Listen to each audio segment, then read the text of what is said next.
guys, welcome back to the week of SpiffdUp. Hello, my name is Spiff, and if you're new to my channel, what's up? Welcome to the family. Make sure to hit the subscribe button down below for future videos because you want to see a little bit more of me. Alright guys, so for today's video, I wanted to do sort of like a first impression. I have a lot of new makeup that I want to test out here with you guys and kind of give you back my feedback, what I think about the products. So we're just going to dive into this video. I know that I want to do a tutorial with the Subculture and Modern Renaissance palette together because a lot of you guys are having a lot of controversy with the Subculture palette, just using it by itself. And lately I've been using it off camera and I've been finding that whenever I just use the palette alone, it's a little hard to kind of use it as like with transition shades for like the blues and the greens that are in the palette. So we're going to use both palettes in this tutorial. We're going to see what I can come up with. I have nothing really planned for this video. I just knew that I wanted to film something. As always, make sure to follow me on all of my social media links, which are going to be listed down below in the description box. And without further ado, let's go and get started on today's tutorial. Alright, so to start off, I'm going to go in with this Smashbox Primerizer. This is new at Sephora, and I believe they sell it at Ulta as well too. And I will say beforehand, anything that you see with a red sticker right here, this is what my job gave me. So don't think that I purchased this on my own. I'm not made out of money, honey. But yes, this was given to me from my job. So anything that you ever see in my videos for future reference, these are given to me monthly with my job. So I'm going to take this. This is supposed to be a primer and a moisturizer with hyaluronic acid. So a lot of hydration with this moisturizer. We're going to see how this works. I'm going to shake it a little bit. I've never really seen a primer that is a moisturizer as well. Like, it's not defined as a primer. I just know of them usually just being one or the other. Alright, so for foundation, we're going to be taking... Alright, so for foundation, we're going to be taking the Bare Minerals Bare Pro. This is the Performance Wear Liquid Foundation. This is supposed to be their new full coverage foundation. It's supposed to have a broad spectrum of SPF 20 in it, which I think is phenomenal. Definitely you want to wear a broad spectrum, especially during the day. That just helps with, like, one, aging. Also, if you have any dark spots, it just helps to protect your skin from the sun's rays. So I'm going to go ahead and take a couple pumps of this on the back of my hand. I don't know if this is going to be my shade. I got matched to this probably like 2 months ago. We'll see how this works. Okay. Oh, neat little feature. This does lock in place, so if your cap does come off, I was like, why isn't it pumping out? Just gotta take a little twist. Nice. Look at Bare Minerals stepping it up. There we go. Look at that. I'm gonna take like 2.5 pumps with this foundation. And I want to take this one side with a beauty blender and then the other side with a brush, just so that we can compare the coverage of this foundation. I have no idea if this is gonna be my shade. I'm kind of scared now. I've gotten so much darker just because of cross country. We've been practicing so much, and it's been super hot here in Pittsburgh lately. It's been ridiculous, so I can see how this is definitely... I mean, of course, probably like 2 months ago, this probably would have matched me really nicely. Oh gosh. Alright, we're gonna work with it. We got this. This definitely would have matched me 2 months ago whenever I was like really pale and we weren't practicing as much, but now that the season is like midway, almost done, there's definitely a difference in this color. So I'm finding with the beauty blender, I'm getting like a nice like medium coverage. It feels very hydrating. I don't know if that's just because of the foundation or the primer that we used before. I can see my skin peeking through, but it's definitely leaning more on the full coverage, but yet it's still in that medium coverage category. And that was with 2.5 pumps on the back of my hand with that one side only, and this is the coverage that I got from it. I'm gonna go ahead and take 2 pumps, and we're gonna now take this, and we're gonna take this on my Royal and Langnickel complexion. This is the BMD 185 brush. I've been looking for a new foundation brush. So it is a little liquidy, and I'm finding that with the brush, it's kind of coming out a little streaky. So I'm gonna be patting it into my skin, like so, and then taking it down the neck. But I'm definitely not having to use as much product, because since it is a brush, it's not gonna absorb it as much as that sponge. So I'm actually filming in my dorm room today, which I think is a little different, changing it up a little bit. I'm not in that classroom with the lights turning off like every 5 minutes. I finally found some time to actually sit down in my room, and I was like, I want to film something, so that's why we're here today. I will say, going back in with it with a brush, like for a second layer, like as the first layer is kind of still drying, it is kind of breaking apart on my forehead. Again, that could just be the primer not properly drying down well. and so it's still kind of liquidy underneath. But I will say I do have a little bit of product left over on my hand, and that is with 2 pumps, and this is the coverage that I got from using the brush on this side, and I had to use 2.5 pumps, the full 2.5 pumps with the Beauty Blender on this side. So I don't know if you guys can see like a coverage like difference, but I definitely noticed that this side is gonna have a little bit more coverage. It's just because we're just using a brush. I'm gonna take what's left and I'm gonna take it right here. I'm breaking out so bad. I'm trying out some new skincare and it's definitely extracting things from my face, but I don't need this right now. But overall, it's not a bad foundation. I feel like it's very hydrating. It's not very drying or mattifying. It's just like a nice normal skin finish. Alright, so for concealer, I have this new Benefit concealer. This is the Airbrush Buoyant Concealer in number 2. I don't know if this is going to be too light for me because now they only go up to shade ranges of 1 through 3. So I wasn't sure on like what shade I wanted to pick, so I went with number 2. We're going to see how this looks. Guys, by the time I end up with this video, I'm gonna look so freaking ashy and pasty. So this is what the packaging looks like. I think it's really cute, honestly. Like, I know they redid their entire concealer line. So I'm gonna be applying that with a beauty blender, and we're gonna see how this works. I normally don't take concealers that are this, like, in that pot formula. I find them to be a little too drying underneath my eyes, but we'll see how this works.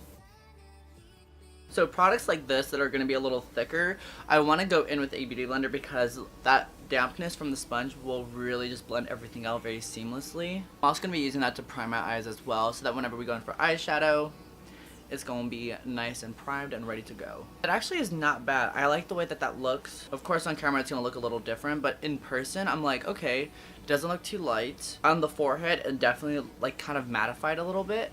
And on the bridge of the nose as well too, so it's really, I like this. So I'm going to go ahead and take my Wet n Wild Makeup Contour Stick 805 Call Me Maple. This is my go-to. You already know what I think about this product.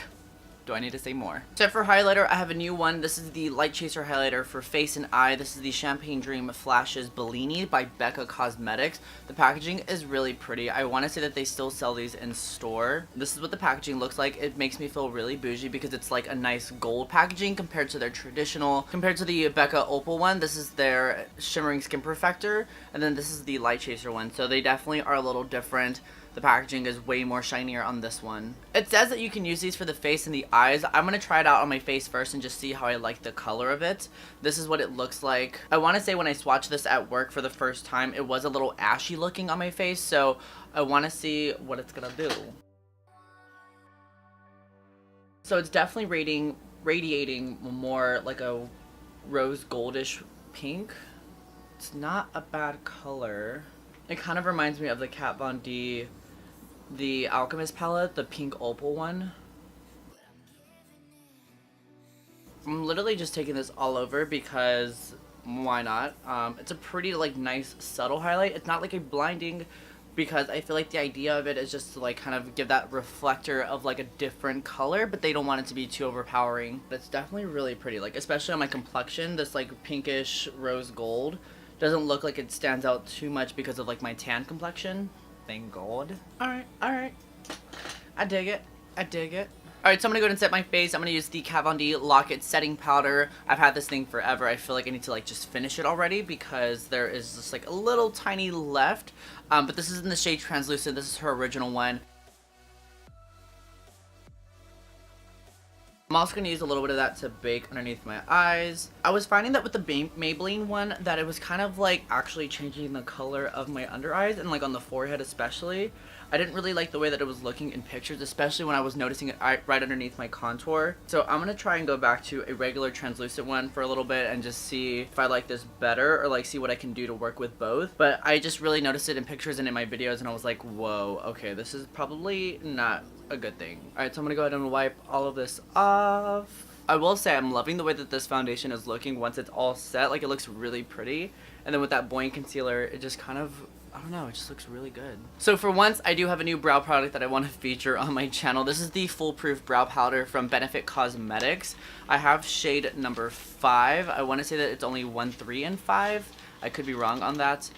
So it's just going to be sort of like they have one already that's like this, but it's going to be a brow powder with an actual eyebrow shape, which I think is really cute. There's one color that's lighter and then the other color is darker on the tail end, and then it does come with a brush. I tried using the brush the other day, didn't really like the way that it was, but I will say that it does have a spoolie This will come in handy for like Halloween when I'm trying to block out my brows, but I just did not like this brush. I will, however, be using my staple brush that I always use all the time. I'm just gonna go ahead and dig into this lighter color right here, and I'm just gonna define the front part of the brow first.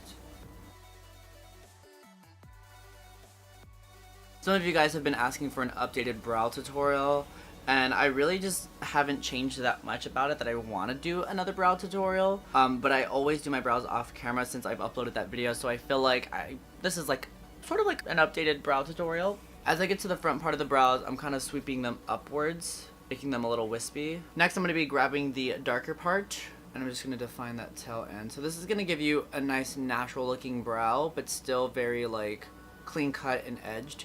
I like to use eyeshadows a lot whenever I don't have any brow products with me, like on the road or if I'm going to work and I'm running late and like in a hurry or something. I usually would just use like eyeshadows, and I find that those work pretty decent as well. And I'm gonna just spoolie through a little bit just to blend those two colors together. I mean, I honestly don't even think they look bad at all. I think using the brush that I'm comfortable with, just because I use it on a daily basis, I think it's definitely going to work a lot better in my favor instead of using the brush that comes with the brow powder. Moving on. I'm going to go ahead and take my rose water and glycerin spray from Heritage Store. I'm going to spritz my face and add just a little bit more of the highlight because I want to pop it out more. I'm going to wave it down just a little bit, that way it kind of dries up faster. And I feel like once you wave it down, it kind of like sinks into your pores a lot better. I mean, it's not a bad highlighter, I just feel like I would want something that's going to be a little bit more intense, you know? I'm going to go ahead and do my bronzer and blush off camera, and then we'll move on to the eyes. Alright guys, so let's go and get started with the eye portion of this video. I went ahead and I did one eye off camera because like I said, I had no idea what I was going to do for this video, but I think it turned out pretty cute. And I really like the way that this looked. So, like I said in the beginning of the video, we are going to be using the Subculture and the Modern Renaissance palettes together. I really want to see what I can kind of create with these two palettes, just because they are supposed to be sister palettes, and they claimed that these are the only two palettes that you would ever need if you were to ever travel anywhere. So, I'm going to put this to the test. Alright, so the first shadow that I'm going to dig into is New Wave, and I'm just going to take that all throughout the entire crease area. So I'm just going to go ahead and take that all throughout the crease. And you don't need a lot of product, you definitely just want to dig into it one time and then just diffuse that, and then work your way up to an actual color. The next color that I'm going to be taking is Edge, which is this one right here. And we are just going to be taking that right on top of New Wave. These two colors together are going to give you that different transition and depth of the yellows, just because one is a little bit darker, more of that mustardy yellow, and then the other one is going to be more of like a nice soft yellow. The next color that I'm taking is Roxy, which is this one right here. I'm going to be taking that halfway into the lid area, like so. And I'm using the same brush for all three eyeshadows. This is the Sephora Collection blending brush. This is whenever they had that Minnie Mouse collection, but any blending brush will do for this portion. I'm next going to be digging into the Modern Renaissance palette, and I'm going to be taking the shade right here, which is called Real Gar. And I'm taking that with a pencil brush. And I'm just going to be running that right underneath the waterline, right on the lower lash line. And then I'm going to take a little bit more of Roxy and then just kind of diffuse that right underneath. And I kind of just take it all throughout here, kind of creating like a C shape. And then I'm taking a little bit of New Wave and Edge right here just to really diffuse out that color. So I'm taking a little bit of Cypress Umber, which is this shadow right here. I'm gonna just pop that on the outer V area, but like the tiniest amount, because she's pigmented. I don't want it to overpower the shimmer shade that we're gonna put on in just a second, but I just want to add a little depth in this area. And then I'm just gonna go ahead and take the brush that had Roxy on it and just diffuse out that brown. I'm next going to be taking Roxy, which is this eyeshadow right here. It's just a nice like deep purple. I'm going to pop that right there where we took Cypress Umber. And again, it's one of those eyeshadows that it's so pigmented and so overpowering that you don't want it to put too much. So just kind of apply a little bit and then just diffuse it out with that first brush that we used. I kind of like will go in a straight line, just kind of up and down right here. And what that does is it kind of creates this like line that drops from the outer V into the lower lash line area. I'm next going to be taking Untamed, which is this eyeshadow right here, and I'm going to pop that right on top of Roxy. And I'm just going to take that right on top. And then again, diffuse that right up in here and then down here as well. So as you can tell, there's a lot of blending that's involved with this eyeshadow look, but it definitely pays off in the end. So I'm going to take the eyeshadow Adorn, which is this one right here. It's a really just pretty bronzy brown. And I'm just going to take that on a concealer brush, and I'm going to pop that on the lid. And then I'm going to be taking Primavera, which is this shade right here. I'm going to pop that right into the inner corner just for a pop of highlight. And also run that in the brow bone as well. For eyeliner, I'm going to be taking this Jessie's Girl Kohl eyeliner in Blue Steel, and I'm going to run that right into the waterline.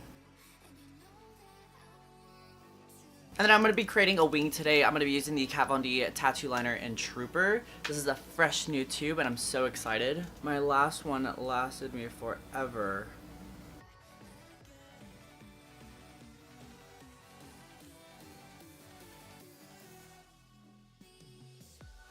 I swear, wing liner is always trying to play games with you. It's always just trying to just mess you up a little bit as soon as you're having a good day. I'm going to pop on some falsies. I'm taking the Ardell number 207s.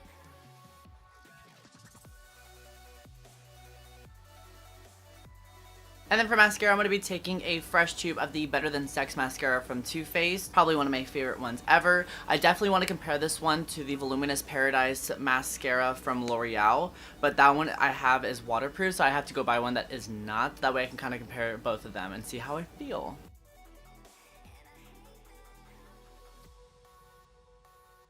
So for lips, what I think I want to take is Antique Velvet from MAC Cosmetics. It's just a very nice deep cranberry shade. Deep purple shade, you know, the staple like deep dark lips.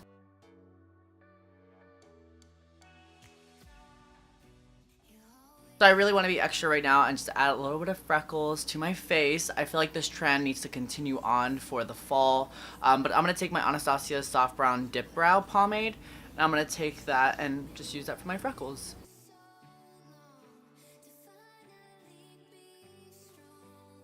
Alright guys, and that is the end of this week's tutorial. I hope you guys enjoyed the video. As always, make sure to subscribe to my channel. Give this video a thumbs up if you did enjoy it. Follow me on all of my social media links, which are going to be listed down below in the description box. And while you're still here, you might as well just check out some of my other videos. I have one that's going to be right here, and I have one that's going to be right here. So definitely check them out, see what you want to see. And until the next tutorial, I love you guys so much, and I'll see you later. Bye!